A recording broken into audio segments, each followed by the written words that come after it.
From the foothills of the Smoky Mountains in beautiful East Tennessee, you are listening to the Sherry Voluntary Show.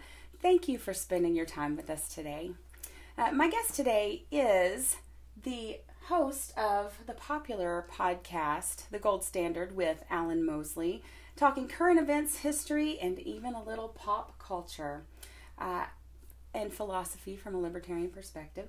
Alan's professional life has ranged from small business ownership to radio talk show host, while also having served as vice president of a nonprofit, because he's a caring individual, and stints as a jazz musician.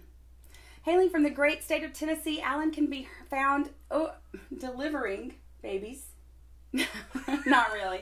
Delivering political and economic commentary weekly while playing host to some of the greatest minds of the liberty movement. You can catch him on his show weekly, one episode a week. How are you, Mr. Alan Mosley? What's that last part? At thegoldstandardpodcast.com. You're welcome. Mm-hmm. Thank you. Well, see, I thought you would be really excited for the part about hosting the greatest minds of the liberty movement, because when I was a wee podcasting lad and we were just working out the kinks, we were a little bit scared to have on guests because we hadn't worked through the technical aspects of it, or really perfectionists, wanted it to look and sound good. And a great couple of friends of mine actually drove down to our studio and appeared in person, my little nobody home, and were on the show as my first guests. That's true. They must be really great people. I think they went out of business. I think they got canceled. Out of their minds, yeah, maybe. Yeah. I got canceled right before I did that. That is true. So you were giving me the hot take. I was getting the inside scoop on that. Hot take. Yeah. Yeah. Anyways, welcome to my show. But you said listening instead of watching, so now I'm looking around like, who's she looking at? Who's she talking There's to? a camera there. Uh-huh. There's a couple. They're on you, my friend. I'm ready. Hit me. Go ahead and ask me about the state of the liberty movement. I'm going to throw down a question for you. Okay. That no one has ever asked. No libertarian has ever asked another libertarian, so I want you to get ready. I'm ready. How did you come to be a libertarian, Alan Mosley?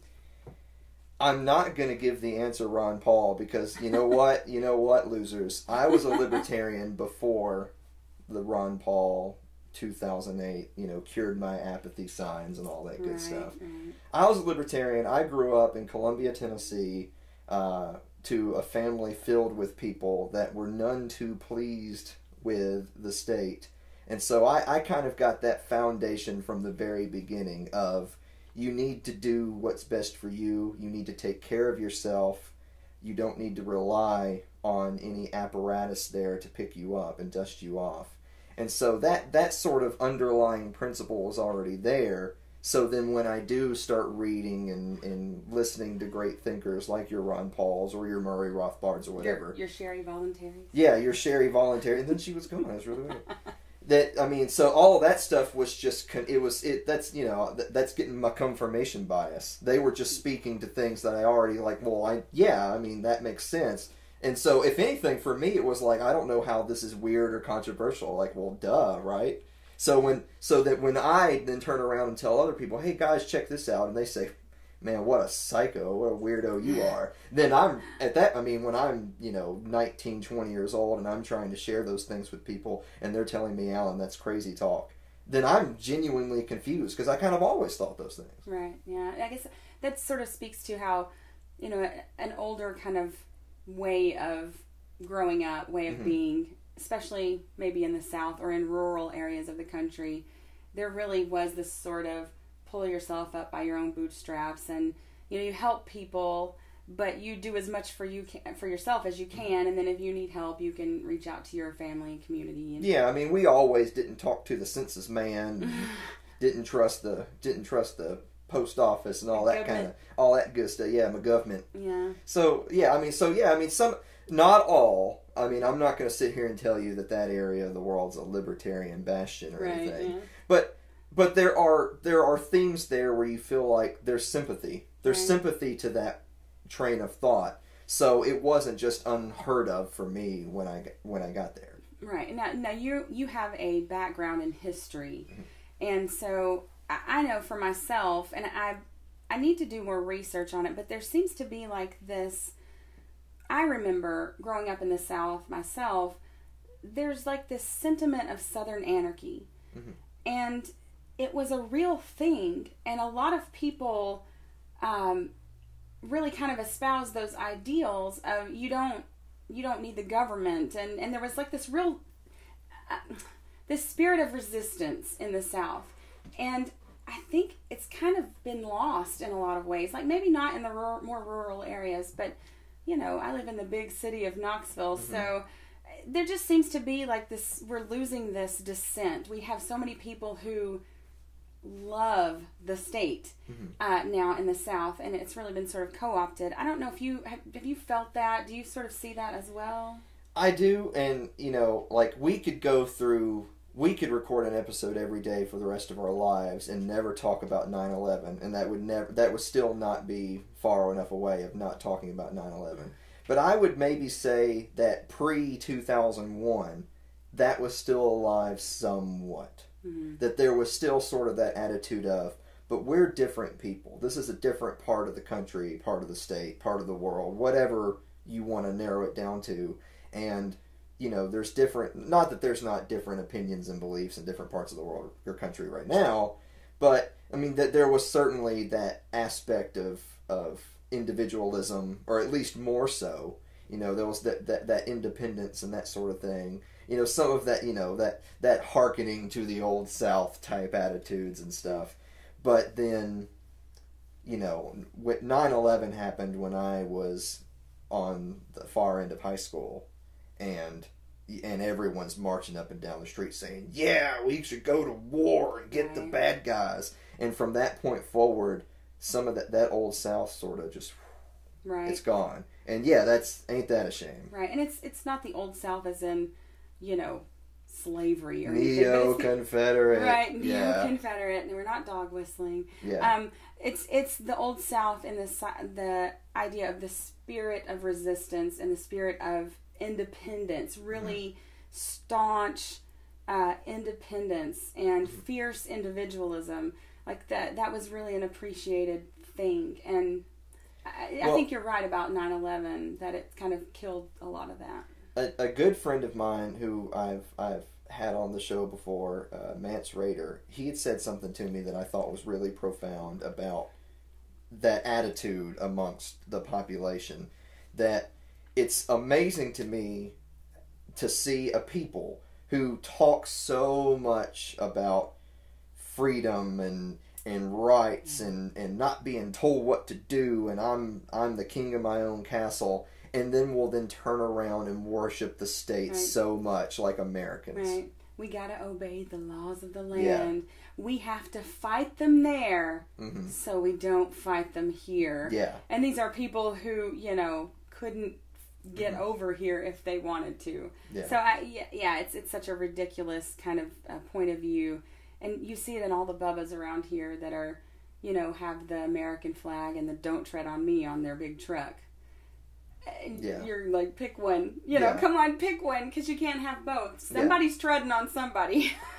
Well, it's those weird phenomenon where, you know, if you were able to fast forward 50 years or 100 years or 200 years, and you read in a history book, this was sort of the lay of the land. This is kind of how people felt. Sometimes you curl up your nose, and you're like, well, that's weird. Why would people do that or say this or da-da-da-da-da? You know, I just recently got through reading, because I'm like you, I always want to read more and do more research, because I want to know what I'm talking about.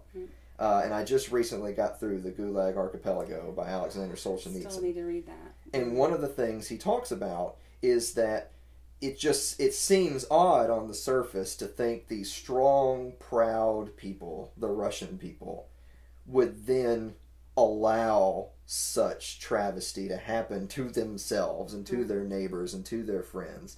And it's hard to really put a finger on the what or the why, like how a movement can happen like that, and there's not some sort of significant uprising, or at least for not a long time. But the same concept is here, though, right? Like the same concept is everyone is beating their chest about loving their guns and being free and singing their songs. But then when someone on high says, "But here's a new law," everyone says, "Oh, thank you, sir." That doesn't jive. Right. Yeah.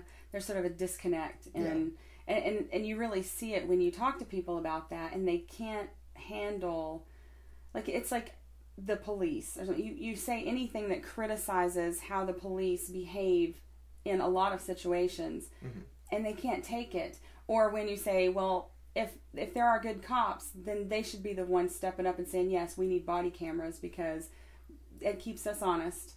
But they'll fight against it, and people will fight against it, and it just, there's like this whole disconnect with reality and what they want to be, their hero worship. So yeah, interesting. And having a history degree, and maybe we've kind of touched on it a little, but why should people be interested in what has come before?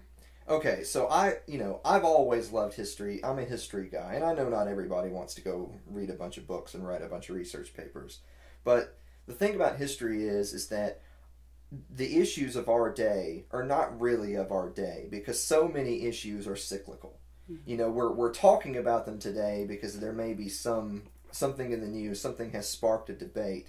But history has a way of showing us where these battles, these ideological wars, these cultural movements, they happen, and then they shift again, and then they shift again, and then they happen again, and they happen again. So often these conversations have been had before. And that's not to say that we can't revisit things and that people don't evolve and that things don't change. I'm not saying that, well, we've decided, therefore, for all of mankind forevermore, that is the way of things. But it still gives us there's important lessons to be had there, and you can research and say, yeah, well, but this came up before, and this was the conclusion, and this was the argument side A was making, and this is the argument side B was making. So I'm all for having healthy conversation and debate, but sometimes it seems like we're really just rehashing the same old feuds over and over again, and way more often than not, it's just one side trying to impose its will on the other, and then 50 years from now we'll do it again, and maybe the other side gets a point. Yeah, it's a good that we have to know what came before, because people really haven't changed that much. Like, we do evolve and thought evolves, but we're still the same biological creatures that we were 500 years ago, 200 years ago, 10 years ago. So it's kind of like the same argument for knowing economics, and economics being the study really of human behavior in certain situations. So that's a great point, that it's cyclical. It doesn't mean everything will be exactly the same, but there are indicators and predictors that we can look to and say, wait, socialism has been tried. Well, like take ourselves. I'm an anarchist, and you very rarely will catch me on the gold standard saying, let's talk about the Constitution, because that's not my bag. Okay, we'll work with what we've got, but I don't really want to let other people take that line.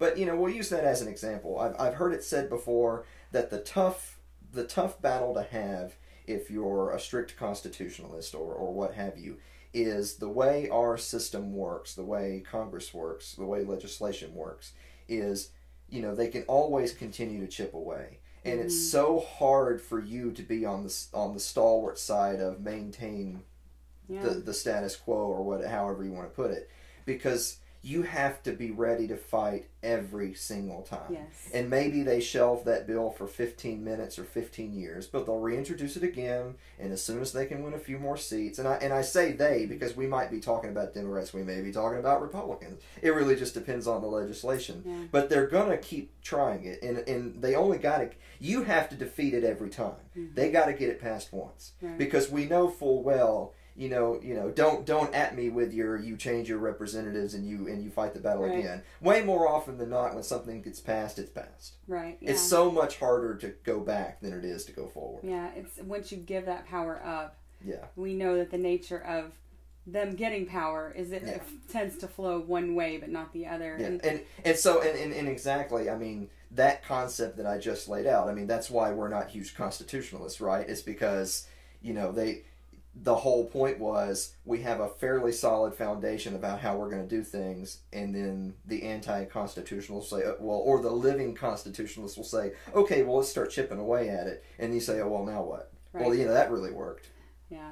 And I think you're absolutely right as to what you were saying about it's, we have to fight every battle. And that's hard because regular people who politics is not their job, they've got other things to do. And you can't, and it seems like, well, they want to do this with the school system or they want to do that.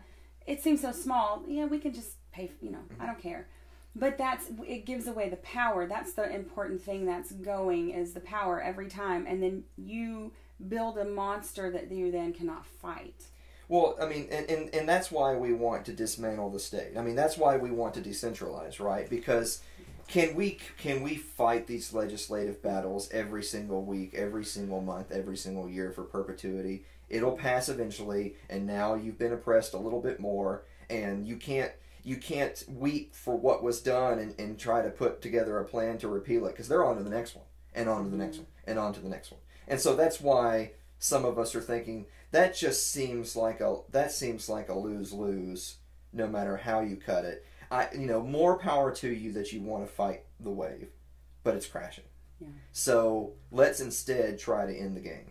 Yeah, and then we're not people vying for power to use the proxy force on our neighbors to do what we want, because the people in power don't care about that. They just care that we keep them in power. And so that's why I think people don't understand the whole left-right divide when the parties are both basically the same. They just have their issues that they can keep, keeping us afraid with. Like for the right, they're going to disarm us. Obama's going to take your guns. And then on the right, it's, they're going to make sure women can't get abortions. And so that fear, it really matters. It really works on people. It gets them worked up. And when your fear brain is turned on, your thinking brain is not so good. So we have to remember just to take a step back and go, let's stop playing this game. We don't need them. And there are other solutions. Let's look at those. Well, I'll tell you one quick thing on that point is, if I was going to give you a comment of there's some optimism here, but this is where we have room left to work. The optimism is, at least with the Trump dynasty, that more people have woken up to the concept that, whoa, maybe the executive is too powerful and that guy's unfit to be president because the presidency is important and we don't want him to have it. And I agree. The only place where they are not caught up to us is that no one's fit to be president. Right. Exactly. Yeah. I love that. We had a politician on the radio show once who his answer to why we need the government is because men are not angels. And my answer to him was, if men are not angels, then that means there's no one fit to be in power, in that kind of power. So that's not to say there won't be governance in society, but it should be bottom up. It should be that the individual has the most say in their own lives, and then from there it goes. Well, it's funny that he would use that terminology, because I know a lot of people who are not commies, but they're statists, who will love Milton Friedman and talk about all of his wonderful quotes. But I feel like, but you're not quite getting it though. One of my favorite things that he said on Donahue, was talking about angels. It says, where are we going to find these angels to organize society for us? And I don't even trust you to do that. Yeah. And before that, talking about, do you think, Russia is or how did he put it, is, do you think that they elect their representatives based on everyone's best interest, or based on their political clout, their virtue? Do you think U.S. presidents, assign people that way? The point being is no one does, and no one should have that much power. No one should have those positions. So people are at least coming around to the concept that it's a bad idea. We just have to go one further of, therefore, move on from this. Right. That they're, just consider for a moment that there are more solutions than these. Yeah. And so I think people forget, too, that there's a period in American history between the Revolution and the Constitution where there wasn't a government and people lived. And before that, in other places and other times, there wasn't a state. And when we say, instead of saying the government, there wasn't a state. And that force wasn't there. And well, there's that thing that they talked about in your middle school history class for 3 minutes, and then they never talked it about again, because our first Constitution was the Articles of Confederation, and the only thing that your school marm is gonna dish out to you before you move on to the Civil War, because what did the schools even teach?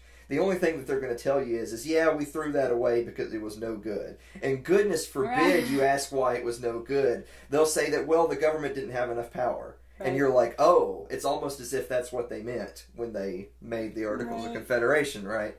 Like, we got rid of that government because we need a government with more power. Well, what's funny is that that's one of those splitting hair things between constitutional conservatives and full-on libertarians or anarchists, is that even the hardcore conservative constitutionalists might say, yeah, but it had a lot of failings, and so that's why we have the Constitution today. Where the anarchist says, yeah, but they were really erring on the side of not creating a monolith, and you kind of blew it. Yeah, and I think people forget that there were a whole slew of people, the framers of the Constitution, that were anti-federalists. They did not want that centralization of power. How much is a slew? Yeah, we're going to have to look that up. Yeah, but they didn't want that centralization. They saw the evils of it, and they were right. When you look down through history, everything that they said would come to pass because of the centralizing of that power has come to pass.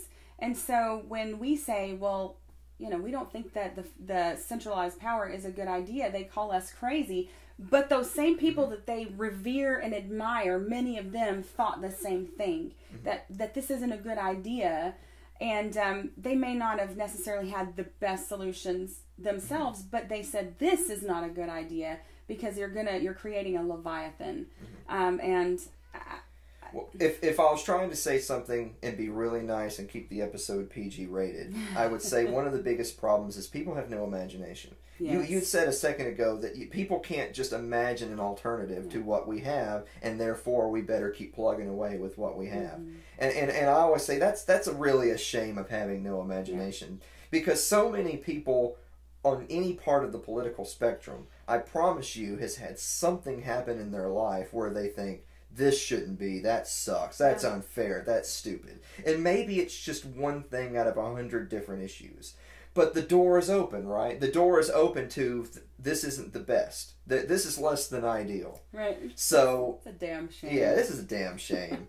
So if they're at least willing to say, yeah, I can think of something that's less than ideal, then let's open that door a little bit further to, well, let's at least have the logical exercise of what could be done better. Because I think if enough people had that conversation and enough people were willing to give it a shot, and with the understanding that, yeah, but what we have today isn't ideal, then all of a sudden you're going to have a whole lot more anarchists. Yeah. You're going to have a whole lot more libertarians that are going to say, well, I'm not promising perfection there, mind you. I'm not saying that, okay, well, we're going to develop the anarchist utopia and everyone's going to have what is it, a chicken in every pot. Yeah, a chicken in every pot. But what I'm saying is but no one's going to stomp all over you when you're trying to find your own success. It's all about, and this is what I tell people as well, anarchists don't believe we're going to end human suffering. That is something that no political system can end. That is just the nature of life. Sometimes people will suffer. But what's a better system where everyone else or other people are in control of your life, or where you're in control of it? And that's the main thing, is that I may be born poor, and I was, but I had enough freedom to be able to do something about it. And that's what we want for people. We want them to have the most agency to act on their own behalf in their lives. And that's not to say there won't be other systems to help people who need help. But I think you might agree with this, that, I believe in radical freedom. Yes, it's radical, but I believe in radical personal responsibility too. And that doesn't exclude giving and kindness and compassion. It has to include those things. But I don't need a state forcing me to give them money so that they can waste most of it and then barely help people to keep themselves paid and going. Well, right. Because once again, we love our logic and our reason, right? You can do that exercise with people of, no matter what random program or handout that is your baby,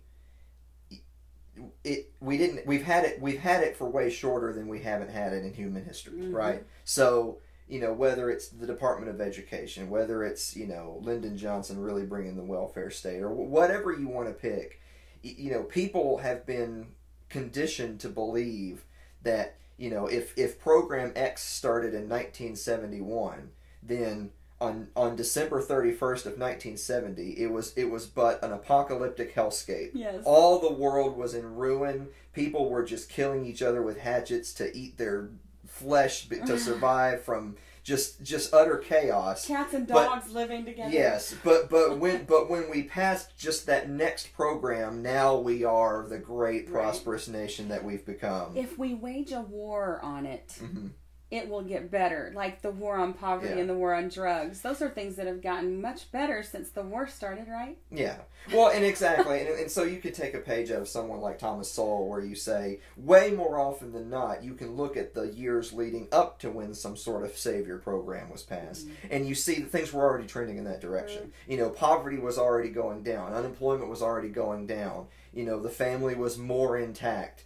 Literacy rates were improving. Higher. Yeah, all of these things were either just straight better than today, or they were at least moving in that direction. So it's a bit out of line to say, so thank goodness we passed that program and saved the world. When you say, well, if the program started in 1950, but 1940 to 50 we were already up 15%, then was it really the program, or have you actually potentially cooked the golden goose? Right, and it's people not recognizing that politicians need programs to look like they're doing something, but they often stop the progress that's already happening in society, because who cares about people in their lives more than those people and that have those lives? Like, politicians don't care more about you than you do, and they certainly don't care more about your children than you do.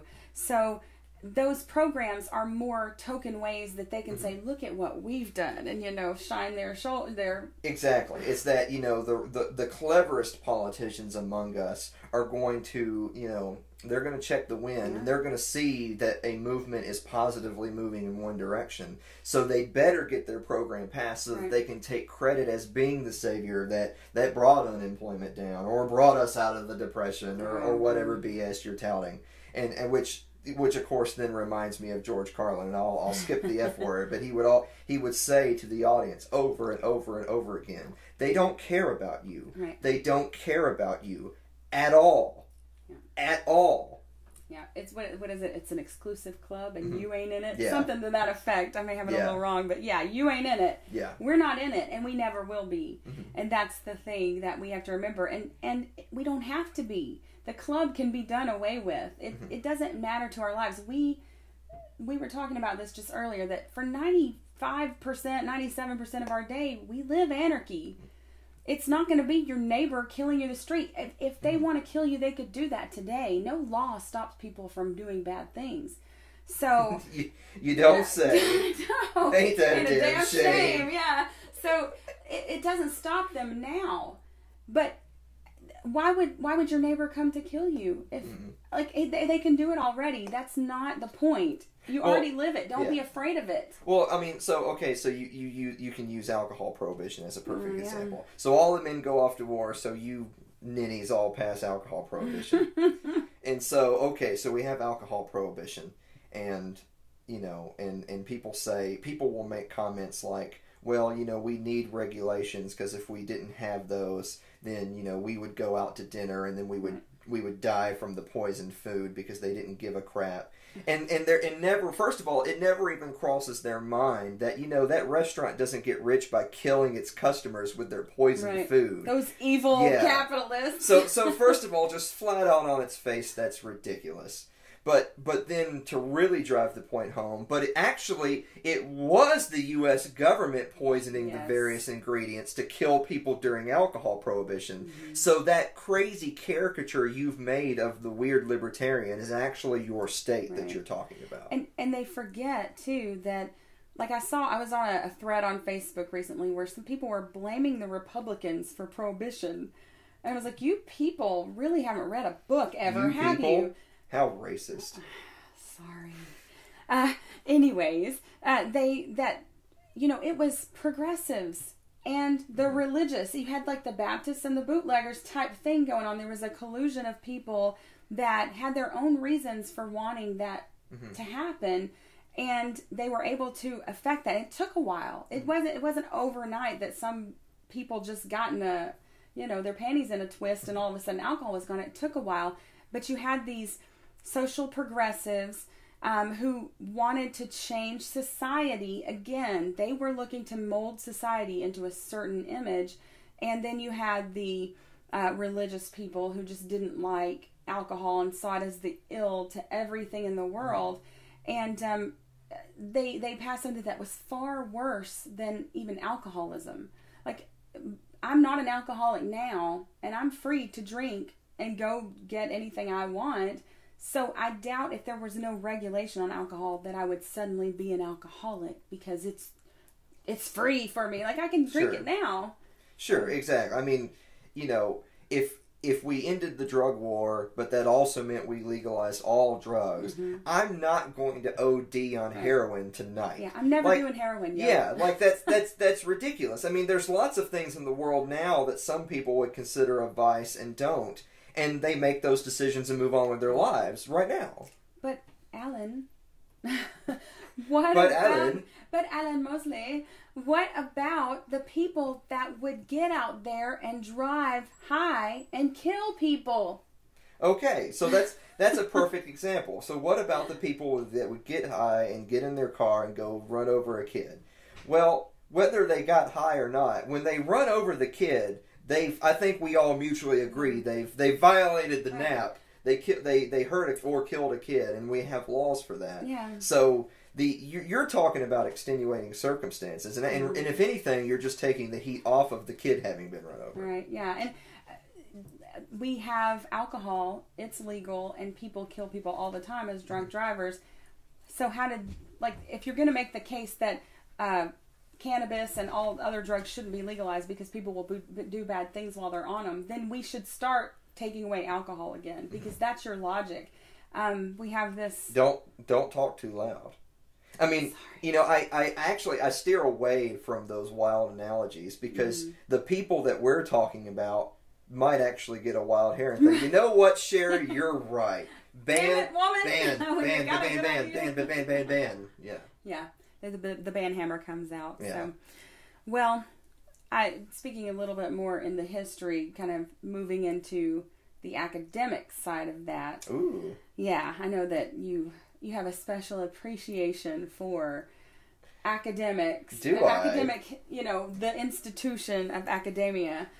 So you have dealt with some situations, and maybe you can just talk a little bit about your experiences as being in college for history.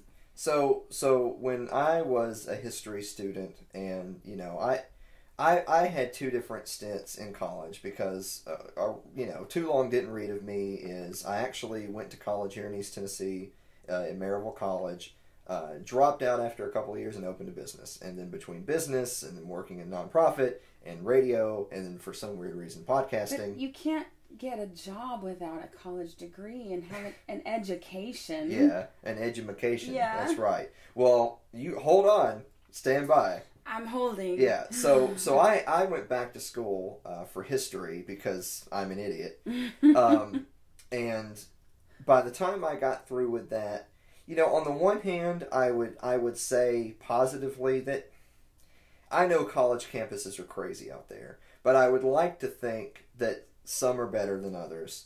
And, I was able to get through school without, the real crazy safe spaces and... That's all at UT down here in Knoxville. Yeah, exactly. Yeah. Metropolitan Knoxville. Yeah, so you're really crazy demonstrations. And I'm not going to say where I go to school because I just don't want... where I went, because I just don't want to go there. I did say Maryville, but actually when I went to Maryville, it was fantastic. But that would have also been a little far enough back that it wasn't quite like it is now. And really, when you say like it is now, it wasn't quite like it is now 5 years ago. I mean, it's one of those things where it takes off, and it really takes off. But when I got through school for history, there wasn't crazy demonstrations. I never really felt way put out by the culture, so to speak. But I will say that you can't help but notice little things, right? It's what do they say? It's always the little things, right? The devil's in the details. Yeah.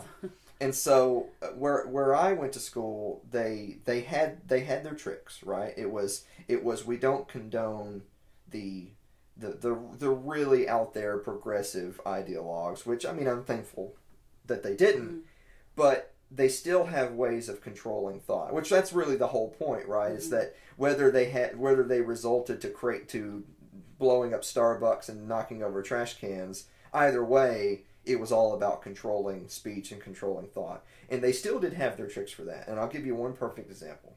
I'm a big fan of Brian McClanahan, and I love his books, 9 Presidents Who Screwed Up America and 4 Who Tried to Save Her. I really like that book. And I had sourced that book in a paper I was writing about ending the deification of Lincoln. So, right off the bat, I'm a crazy radical, right? Because I want to end the deification. It doesn't even have, to be clear, it's about Lincoln, but it's not about Lincoln. I want to end the deification of men who rule over other men. That's what I'm really doing. And he's What about women? Why gotta be men, though? What about women? And now the show's over. That's all the time we ever do. So I had written pretty negatively about state worship as a general rule of thumb, and I had cited that book, Dr. McClanahan's book, and I come to find out that was not an acceptable source. And I think, Brian McClanahan is an academic. He's in that sphere, right? Like he has the credentials, and he studied under fantastic people. He's written multiple books. It's not like he's just some crackpot who, submitted a manifesto from his garage yesterday. He's a great thinker and a great writer.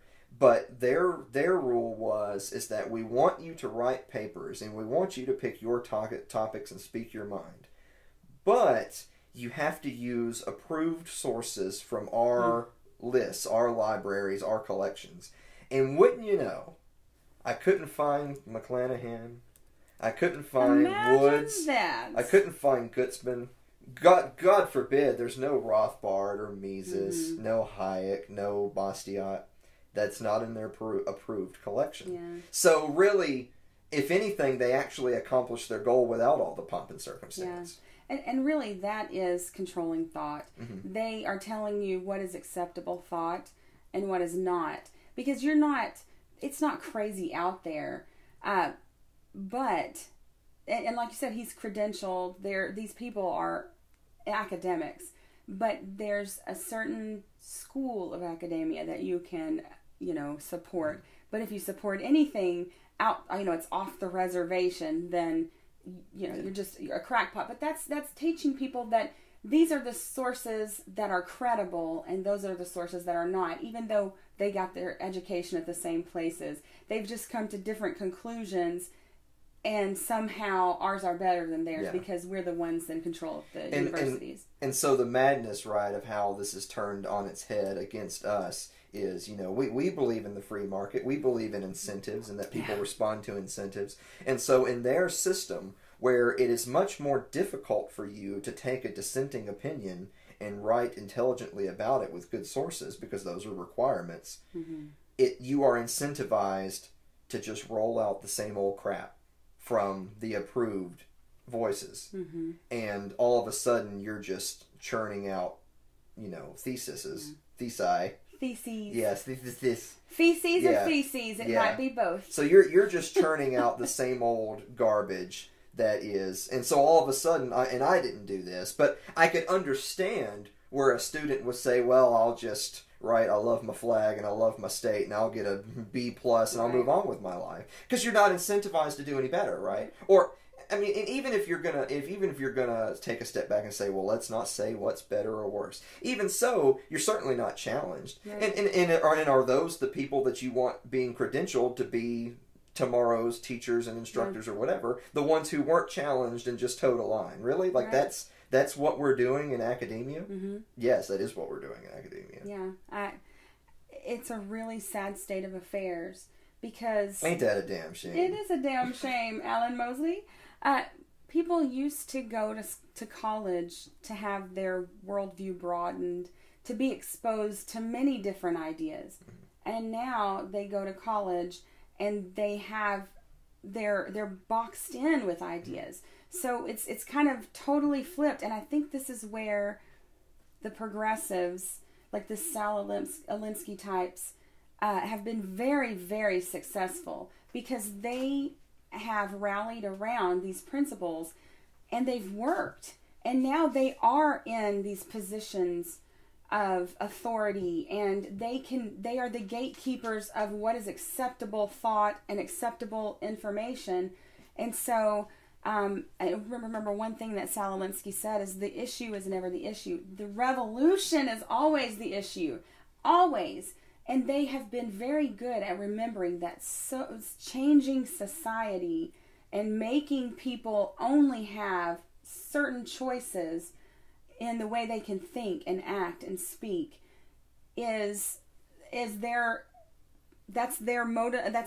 end, their raison d'etre, you know. And so they've done a really good job of that. And now it's kind of like what we talked about before with once you give up a little power, it's really hard to get that back now, because you have kids that have gone through the public school system that has taught them completely, you must wait until the authority tells you what to do to act, and they are the expert and you must look to them for guidance. And now they're in a college situation where these people are now the authority and they can tell them how to think and act. So it's a dangerous game. And so then there's the sad irony that if the student just responds to that stimuli, gets a substandard education, is either not capable of writing a new book for the collection, or say they really do their due diligence and they really educate themselves, right, and they're just getting that piece of paper. Say that student goes on to get a really well-rounded education. Say that student does write a new book, but he doesn't just toe the line. They won't approve him, right, for the collection for next year's students. Isn't that funny? Yeah. And something you had mentioned earlier with the approved thought we were talking about, and the sources that are approved, and we like these people. So I wanted to kind of move on to the libertarians or the freedom movement as a whole in general, but specifically since we're both in the libertarian spectrum. We're in the spectrum, yeah, that's bubble. Right. We're on the spectrum, go on. Yes. So I wanted to move on with a situation that is kind of has developed with a recent guest you had. And that is someone that I admire and you admire, sure, which is Jeffrey Tucker. Yes. But who's nicer, right? He's brilliant. And just such a nice guy that I often wonder why it is there's so much vitriol from certain conservative, right-leaning, if you will, libertarians towards him, and not just their...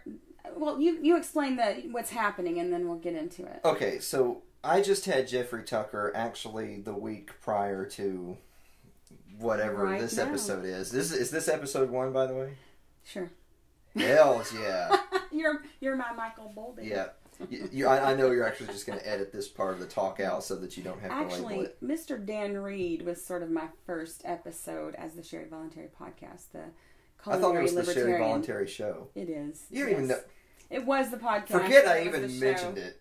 Yeah. So that was episode 1 of the podcast, and that show is concluded, and now you're moved on to the Sherry Voluntary show. You can be the first official episode. Okay, that's what I want. Sure. Okay. Well, I said to your audience here, you were the first guest on my show. That's true. It wasn't episode 1, but that was because we were scared and we didn't know if we could handle guests, because God knows who's going to come in and talk to you. So by episode 9, we had our first guest. But so we had on Jeffrey Tucker this past week, and I tell you what. First of all, I'm so grateful for him coming onto the show. I'm so emboldened by the fact that it's amazing how much you can reach out to people and say, I'd love to speak with you. You're a hero of mine. Let's talk. How many people will write back and say, I'd be happy to. Yeah. We have great people in the liberty movement. We really do. Great people. We really do. And so ain't it a damn shame when I bring on someone like a Jeffrey Tucker, and who are you talking to? But the producer. The producer says we have 5 minutes left. I think 15. 15? Is it 5 times 5 times 5? 15 or 20, That's Daniel. 20, 15. That's 125. Are we going to get cut off at the end of 15 minutes? No. Okay. Yeah. So we have 5 minutes left, so we're going to run for another 30. The authority has spoken, and we shall obey. Yeah. We're exactly. taking a playbook, the status playbook. Yeah, the status playbook. I'm writing that. So the U.S. Constitution? Yeah. Ooh. So anyway, so Jeffrey Tucker comes on. So grateful to have him on. And in my show's pretty short run, I've never had a single negative comment, I don't think. And it's not that I don't deserve some criticism. I don't post them publicly, Alan. I just send them straight to you. Exactly. You just call me personally and say, that was but, I've had nothing but encouragement. People saying, I really like that show. Hey, what a great guest. That was a good point. I mean, just positive people, which is great. That makes us feel good about ourselves. We want to do more shows, right? Until I had on Jeffrey Tucker. And I had people messaging me on social media saying, no thanks to that, not watching Tucker for an hour. And I'm like... Those open-minded libertarians? Yeah, I'm like, I'm sorry, come again? Like, first of all, if you would watch the show, I would dare you to find 5 seconds of tape where anything unlibertarian happened. Yeah. I don't get it. And I had made the point to you earlier that it seems so odd to me that you could invite on a straight Republican or Democrat or a hard leftist under the guise of we want to have a conversation. And a lot of people will accept that on those terms. They will accept it on the terms of, well, we're trying to build bridges, we're trying to reach converts, so on and so on. But in the case where you actually invite another libertarian, but a libertarian that's a slightly different libertarian than you, no thanks, don't want that episode. Yeah. No thanks to an hour with Tucker. Evil Jeffrey Tucker. And I'm going to try really hard to keep my language clean here. This is the podcast, not the radio show. This is the podcast, not the radio show. So fuck them. Right. So yeah, I know, right? Can you do the little, like there's a flag over my mouth that says ooh la la like Craig Ferguson used to do? So it blows my mind that you can go to a message board and you have somebody whose profile says they're a cashier at Walmart, and they're calling someone like Jeffrey Tucker a moron. Right. Or that idiot. Yeah, exactly. I mean, pick whatever flavor you want. Even someone that I don't agree with, even someone that's not 100% in my camp. I use Paul Krugman as a perfect example. Yeah. No, okay, he's a Keynesian, we hate Paul Krugman. I'm not going to call him an idiot. Right. The man's not stupid. And if you think he's stupid, then we're all just Neanderthal bumbling idiots if he's stupid. Yeah. The man's not dumb. It's counterproductive to walk around calling your opponents dumb. And if you can't defeat them, what does that mean? I invite you to be the first one that shows up to his office and says, we're going to have a debate and I'm going to win. Because he's probably going to crush you because the man has a career in the field and you're Joe Nobody on Facebook. He lives the life. Yeah.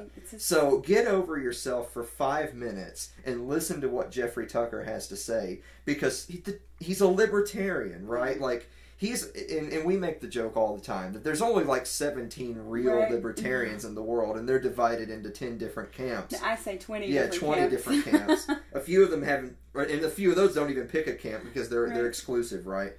And so, first of all, that's so counterproductive. I mean, you started this comment off with, how about that liberty movement, am I right? Like, that's where the liberty movement is that we can't have a sit down and talk with someone like Jeffrey Tucker, but we can go click the like button on Ben Shapiro. Yeah. Get off it. Right. And talk about how, well, he's not that bad. He's not us, but he's And I'm not not sitting here trying to attack Ben Shapiro, by the way. I like a lot of what he says. I'm just saying Ben Shapiro's not a libertarian. Jeffrey Tucker's a libertarian. Yeah. And for you to turn your nose up at that show, like they would watch a show with Sherry Voluntary, horrible capitalist. Yeah, exactly. Yeah. They would talk to those monsters like Scott Horton, who just hates the state, or a Mike Meharry from the 10th Amendment Center because he's an idiot who still thinks the Constitution is going to work. You know, ha ha ha. But you won't listen to Jeffrey Tucker, right? Which, by the way, has like a 40-year career. He's dedicated he could have probably towed the Democrat line and made more money and got more book sales, but he towed the line of what he believed in, which was libertarian philosophy. He's principled enough to have actually made sacrifices because he's brilliant enough to go, and like you said, he could have sold 1 million books and been very, very wealthy and done many things. But he's actually principled, so he's made sacrifices for that. And, so I'm going to take the brave stance on someone else's show and not my own show, right? By saying if Jeffrey Tucker is not good enough to deign your views, unsub from my channel. Yeah, well, you've found the wrong show. Yeah, and that's one of the comments that someone made was he's not a libertarian, and I hear people say he's not. Nobody can explain to me how he's not, though. Like, because he disagrees with you on maybe some social things, and this is something we had talked about before. I'm sorry, Sherry. I didn't know you were a statist. I know, right? Yeah. Is that like you can be a conservative and you can be a liberal and still be a libertarian, because libertarianism is not about those things. Those are how you live things. Those are cultural, social things. Libertarianism, the different animal that it is, and if you are that great a libertarian, you would know it's about property rights, and it extends from there, and there is a morality built on top of that, but that can vary, because guess what? Libertarians, we're individuals, and we get to determine how we want to live our lives, and that box doesn't have to fit just one kind of person, and it really pisses me off when I hear people talk about somebody like Jeffrey Tucker, who disagree with the man, fine, that's okay, but to call him not a libertarian, I would love for you to explain that to me. Well, you know, the beautiful irony about this is that you can go to our YouTube channel, which is some weird random thing, but you can search the Gold Standard Podcast, or you can go to the goldstandardpodcast.com/episodes. Go watch the episode with Jeffrey Tucker, and he's actually in the episode talking about the liberty movement and how he's not happy with where it is, and that we need to get back to real libertarianism. So he's actually saying what you're saying, and you won't watch his show. Yeah. And that really, it sort of miffs me, because I get really upset, because, you know, I come from the right, but I'm not necessarily a conservative myself. I wouldn't even say I'm a liberal. I don't know. You know, there are things. I have different opinions. There are things. But, yeah, there are things. But if you are a social conservative, that's fine. You can be that. And you have freedom of association. You don't have to associate with people you don't want to. But to deride them as if they don't contribute anything. This is a man who has actually fought battles, who has actually sacrificed for this movement, and you behind your keyboard at home are going to call him not a real libertarian. When you write what he's written and when you sacrifice what he has, then you can come to me with that bullshit. Well, you know, I really don't want to talk about it anymore, just because, you know, I don't want to sit here and feel like I have to white knight for Jeffrey Tucker, because the man he's just an example. He's an unbelievably intelligent guy that's incredibly eloquent in his speech, and he doesn't need me to speak for him in any way. All I can say is, you know, anyone who knows me and has watched my show knows I love to make fun of libertarians on my show, and I'm a libertarian. I'm an anarchist, and that's what my show is about. But I love making fun of libertarians, and you'll hear. You know, it's like, you know, comb your neck beard and wipe the Cheetos dust off your lap for a few seconds and realize that, exactly, that's a guy who's actually in the public sphere battling on the cultural lines about libertarian thought. And, you know, when you deliver your last pizza for Papa John's and get home, then tell me how he's an idiot and how you know everything. Right, Please do. And it's like you said, it's not about white knighting for him, because he can defend himself. It's an example, a real life, real time example of you know, we try to expound to people the virtues of libertarianism, and we talk about how the conservatives are this and the liberals are this, and you know, they have their problems. And then we look down on some of our own that are just a little different from us. And like I said, it's okay to disagree with people. That's fine. I love that libertarians are willing to have those talks and kind of, you know, fight it out in a civil way. But if you're going to just dismiss someone because they're not in your camp, you're playing the same tribalist game that gets you right back to the duopoly that we have now. And there's no point in continuing. You might as well give up. That's not a liberty movement. The last thing I'll say about Tucker in our recent episode, and I won't spoil any more of it because goodness forbid you go watch it. Yeah, they should watch it. Yeah, they should Great. watch it, right? Is, you know, a lot of people... I've taken a hardline stance against the LP. I have gone on record as saying there is no party in America that represents libertarians, and I'll stand by that. Go ahead and at me. I'm ready for it.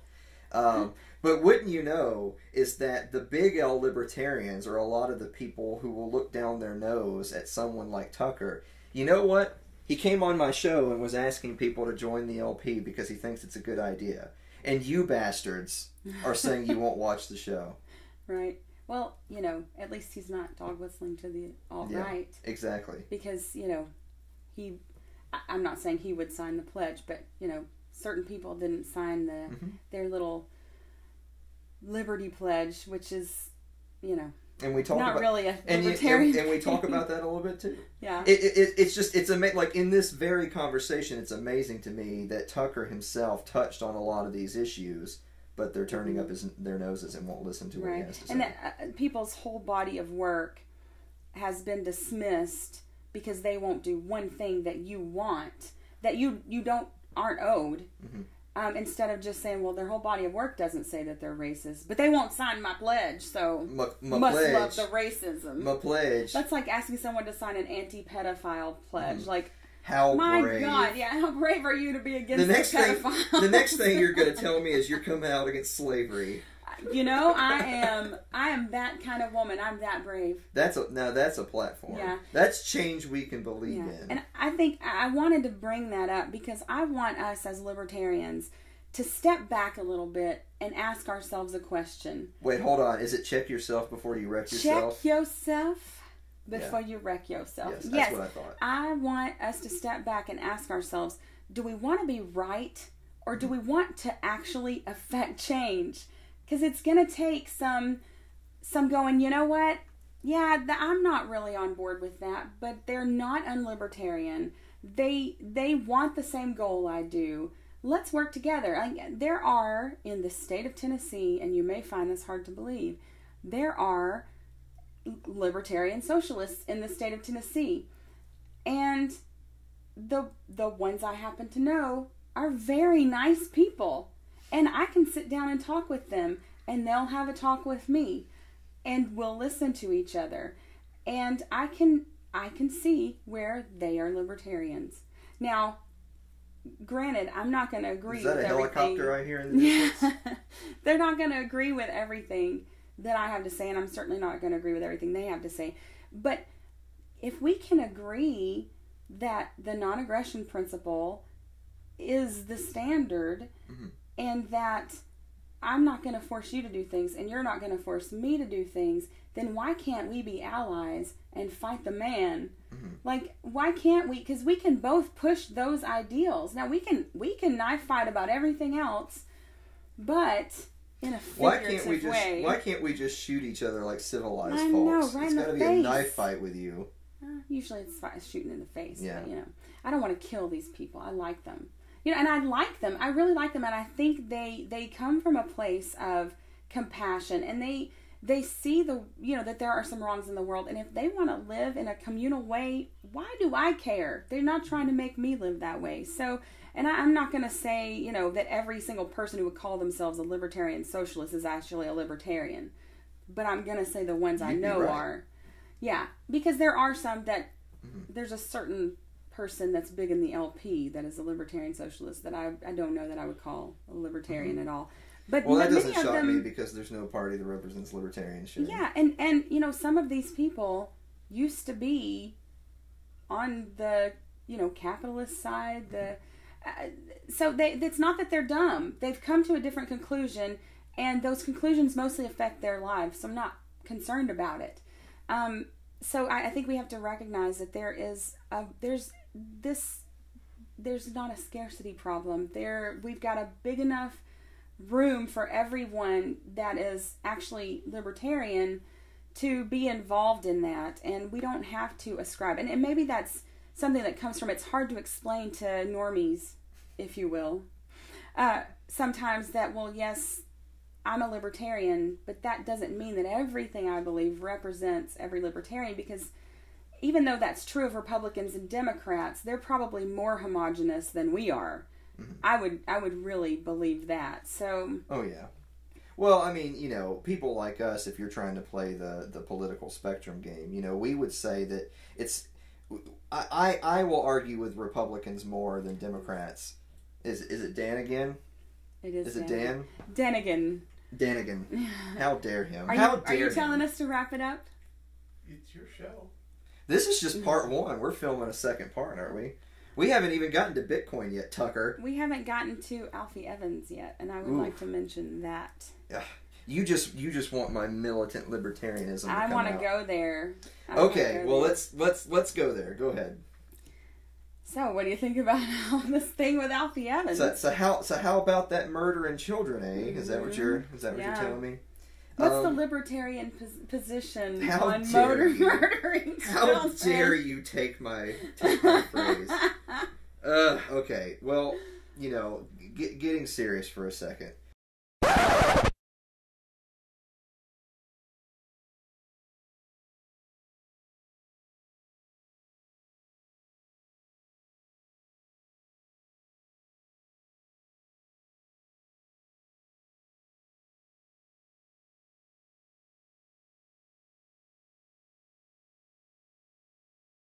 Well, Alan Mosley of the Gold Standard, it's been great having you here, my friend, and thank you. Where can people find your show? Yes, I'm funny so that worked up right now. I know you are. I know you are. You're really in a bad place. Like, I'm a parent. I know. Well, I know. It's. I should have said. Let's talk. Let's not talk about that. Tis a silly subject. Let's talk about something else. It's good though, because people need to hear that there is a time to resist, and if that's not it, I don't know what is. There are times when we need to resist. I know. So where can people find the Sherry Voluntary Show? Apparently they have found it if they're listening, but yes, they can find it on Facebook right now at the Sherry Voluntary Show page. I've never been interviewed before. This is the first time I've been interviewed. Even though I'm holding the mic thing and it looks like I'm, Bob Barker. Yeah. Your lollipop mic. I wish I had one of those. Can I get? How expensive are those little thin microphone things like Bob Barker? Outrageously expensive. Dan says they're outrageously expensive, and libertarians are all poor people. So we're not going to have one of those. I want to thank Dan, by the way, for doing. Dan's awesome. Yeah, Dan's awesome. He tries to keep me in line, but So where can we? So you can find. So where can we find you, Alan Mosley? So you can find us on YouTube by searching The Gold Standard with Alan Mosley. My social media is facebook.com/tgs.com/TGS Alan Mosley, Twitter @AlanandMosley, and our website, which is thegoldstandardpodcast.com. You're so fancy. You're so fancy. I've done this before. Just once. Yeah. Or twice. In college. Right. Just once in college. All right, guys. Thank you so much for being with us. And keep your spirit of defiance and resistance and learn some things. Get yourself educated so that you're more prepared to know what the right situation is to use the right tactic. So thank you, and we will see you back here next week. Take care. And if people want to see you at PorkFest, is there a way they can get? Oh, that's right, PorkFest. This show is the show that never ends. We are going to be, both of us are going to be at PorkFest. What's the libertarian position on this? What's the libertarian position, Dan, on this show being like 45 minutes over? That's okay. I'll just cut out the rant. Okay. You might have to, because the drones are probably firing up right now. Sorry, NSA. So we are going to be at PorcFest, and you can actually get your tickets for PorcFest. It's going to be a good time. Jeffrey Tucker's going to be there. Mm-hmm. Ben Swan is going to be there. Benny, as I like to call Your him. boy. My boy. He's got fine hair. His hair is really always just everything in place. I got better. He's very tan as well. I don't got that. David Friedman is going to be there. That's cool. Scott Horton is going to be there. Ooh. My man Eric July and Backwards are going to be there. That's going to be awesome. They're going to have a concert at the end. So if you want to get tickets, you can go there and you can get tickets with the code Sherry10 SHERRY 10, and you can get 10% off. Or yours is gold Alan. 10. Oh, you get gold. I'm the gold standard, baby. You didn't get Allen. No. So gold 10, as in gold finger. Gold 10, and you can get 10% off under Mr. Alan Mosley. Take care.